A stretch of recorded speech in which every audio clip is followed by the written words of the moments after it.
শেখ মুজিবুর রহমান আপনার পিতার বন্ধু। না, কি বিতর্কিত ভূমিকা আগে সেটা শুনি। কোন আপনারা স্বাধীনতা চাননি? কে আপনারা মানে কি? আপনি। আমি কিভাবে চাইনি একটু শুনি, আমাকে একটা পাবলিক স্টেটমেন্ট দেখান, দেখাতে পারবেন? আপনার বাবা? আমার বাবা তো পাকিস্তান মুসলিম লীগের প্রেসিডেন্ট ছিলেন এবং প্রকাশ্যে উনি পাকিস্তানের অখণ্ডতাতে বিশ্বাস করতেন, এবার কোনো সন্দেহ নাই।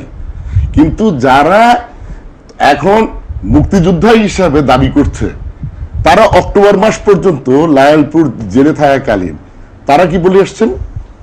29 বার বলেছেন পাকিস্তানের অখণ্ডতা বিশ্বাস করেন, 21 বার বলেছেন কোন বিচ্ছিন্নতাবাদী আন্দোলনের সঙ্গে তিনি জড়িত নন। তো আমার বাবাই দোষী হয়ে গেলেন, আমার বাবা শেখ হাসিনার বাবা হয়ে গেলেন বীর উত্তম, আর আমার বাবা হয়ে গেলেন বীর অধম। শেখ হাসিনাই চলে গেলেন বিতর্কের ঊর্ধ্বে, আর আমি বুঝি এখনো বিতর্কিত। শেখ মুজিবুর রহমান সাহেবের বড় ছেলে শেখ কামালের সঙ্গে আপনার বন্ধুত্ব ছিল? হ্যাঁ, সম্পর্ক ছিল। এমনকি আমার বাড়িতে রাতও কাটিয়েছেন লন্ডনে এই স্বাধীনতার পরও। সেই সম্পর্কের সূত্র ধরেই আপনি তরতর করে এগিয়ে গেছেন, মানে একের পর এক, মানে আপনাদের কোনো সমস্যা হয়নি? কিরকম সমস্যা হয়নি? কোনো ক্ষেত্রেই। এই যে আমার বাবার জানাজা পর্যন্ত আমাকে অ্যাটেন্ড করতে দেওয়া হয়নি, সমস্যা হয়নি। একটা রুমের মধ্যে 18 জন সদস্য, আমার পরিবারের সদস্য মাটিতে শুয়েছে দীর্ঘ 3.5 বছর। আমি যে বাড়িতে থাকি সেই বাড়ি দখল করে রেখেছিল কে? সমস্যা হয়নি? সমস্যা সম্বন্ধে আপনারা কি জানেন? আমার বাড়ির প্রত্যেকটা ফার্নিচার লুট করে নিয়ে গিয়েছিল, আপনি জানেন সমস্যা হয়নি? দর দর করে কি করেছি দেখেন। যাদের সম্বন্ধে কথা বলছেন, যাদের পক্ষে আপনি আজকে ওকালতি করছেন, আমি কারো পক্ষে নিয়ে কথা বলছি না। যে কথাগুলো আপনি বলছেন উত্থাপিত হয়েছে আমিও কিছু উত্থাপন করে যাই তাহলে আপনাকে, আশা করি এগুলো সব প্রকাশ করবেন। দেখেন, যেই পরিবারের সঙ্গে আপনি সম্পর্কের কথা বলছেন ওনারা তো ধর্ম নিরপেক্ষতার চ্যাম্পিয়ন, তাই না? না, আপনি বলুন। না, ওনাদের প্রকাশ্য আওয়ামী লীগের ইয়েটা কি, ম্যানিফেস্টোটা কি? ধর্ম হতে ধর্ম নিরপেক্ষতা। আচ্ছা, আরো একটা ব্যাপার আছে, পেশায়ও কিন্তু সারা জীবন কিন্তু তারা ধর্ম নিরপেক্ষ ছিল। আমার বাবার একটা পেশা ছিল, আপনার বাবারও নিশ্চয়ই একটা পেশা ছিল। কিন্তু যারা এখন এসব বড় বড় কথা বলেন তাদের নিজেরও কোনো পেশা নেই, তাদের বাবারও কোনো পেশা ছিল না। এই যে আজকে আমাদের সমাজে দেখেন বিভিন্ন বিশেষণ যুক্ত কিছু নাম শোনা যায় যে যারা চাঁদাবাজি করে, খাওয়া খাই বেচারাদের নাম চাঁদাবাজ হিসেবে প্রকাশ পাচ্ছে। চাঁদাবাজির প্রাতিষ্ঠানিক রূপকে দিয়েছে, প্রাতিষ্ঠানিক রূপকে দিয়েছে। আপনি যে আজকে বললেন ইঙ্গিত করতে চাইছেন, ইঙ্গিত করতে চাইছেন কেন? ইঙ্গিত করবো? আপনি বুঝুন পেশার কথা বলছেন না। না, যারা ধর্ম নিরপেক্ষতা বিশ্বাস করে, যারা ধর্ম নিরপেক্ষতার চ্যাম্পিয়ন, তাদের কথা বলছি যে তাদের পেশাও তো নিরপেক্ষ। তাদের পেশা কি?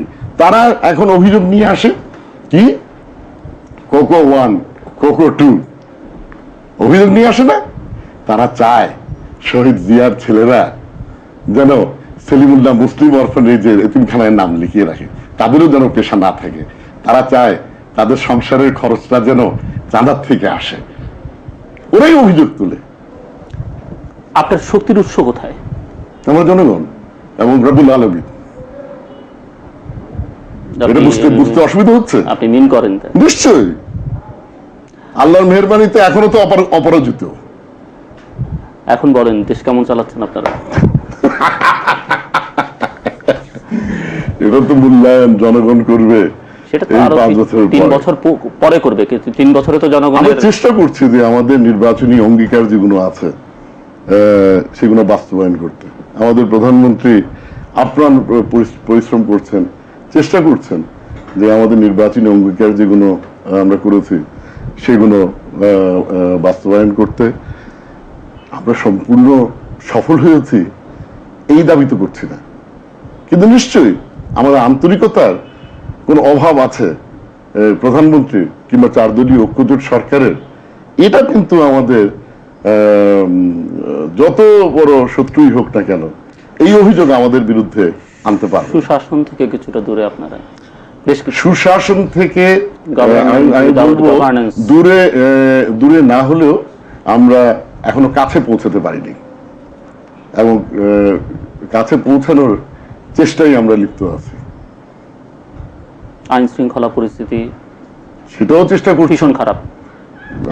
ভালো তো আমি নিশ্চয়ই বলবো না, কিন্তু ওটাও চেষ্টায় আছি ভালো করার। আপনারা দেখেছেন দ্রুত বিচারের আদালত করা হয়েছে। প্রত্যেক দিন আপনারা এক একটা দেখছেন চাঞ্চল্যকর কিছু হত্যাকাণ্ডের বিচার হয়ে যাচ্ছে। এটার কিছু যে এফেক্ট হচ্ছে না তা তো বলতে পারবেন না। তারপর আমরা তো বাংলাদেশ সেনাবাহিনী পর্যন্ত নামিয়েছিলাম আইন শৃঙ্খলা পরিস্থিতি নিয়ন্ত্রণে আনার জন্য, এবং কিছু যে উন্নতি হয়নি তা আশা করি আমাদের সমালোচকরাও দাবি করবে না। শেষ প্রশ্ন আপনার কাছে, দেশে এই প্রবল বিরোধিতার পরেও ওয়াইসের মহাসচিব পদে আপনি কি শেষ পর্যন্ত প্রার্থী থাকছেন, এবং প্রার্থী থাকলে জয়ী হচ্ছেন কিনা? দেশে প্রবল বিরোধিতা তো আমি দেখি নাই, আমি আওয়ামী বিরোধিতা দেখেছি। ইসলামিক উম্মার ইসলামী মহাসম্মেলনের যেখানে প্রার্থী দিয়েছে ইসলামী মূল্যবোধের সরকার, 4 দলীয় ঐক্যজোটের সরকার বেগম খালেদা জিয়ার নেতৃত্বে, সেখানে ধর্ম নিরপেক্ষতা বিশ্বাসী যদি মুষ্টিমেয় একটা মহল যদি বিরোধিতা করে, তাতে বেগম খালেদা জিয়াও পিছপা হওয়ার সম্ভাবনা নাই, 4 দলীয় ঐক্যজোটের পিছপা হওয়ার সম্ভাবনা নাই, এবং আল্লাহর মেহেরবানিতে এই বিতর্কিত সালাউদ্দিন কাদের চৌধুরীরও পিছপা হওয়ার কোনো সম্ভাবনা নেই। আর যেটা জয় পরাজয়ের কথা বলেছেন, আল্লাহর মেহেরবানিতে উভয়েরই আমার একটা অভিজ্ঞতা আছে।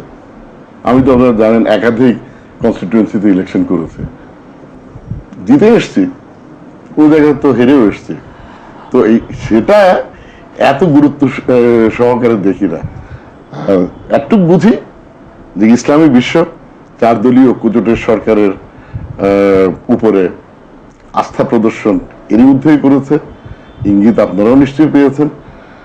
আল্লাহর মেহেরবানিতে আমরা জয়ী হব বলে আমার বিশ্বাস। আজকে এতক্ষণ আমাদের সঙ্গে আলোচনায় অংশ নেবার জন্য আপনাকে অনেক ধন্যবাদ।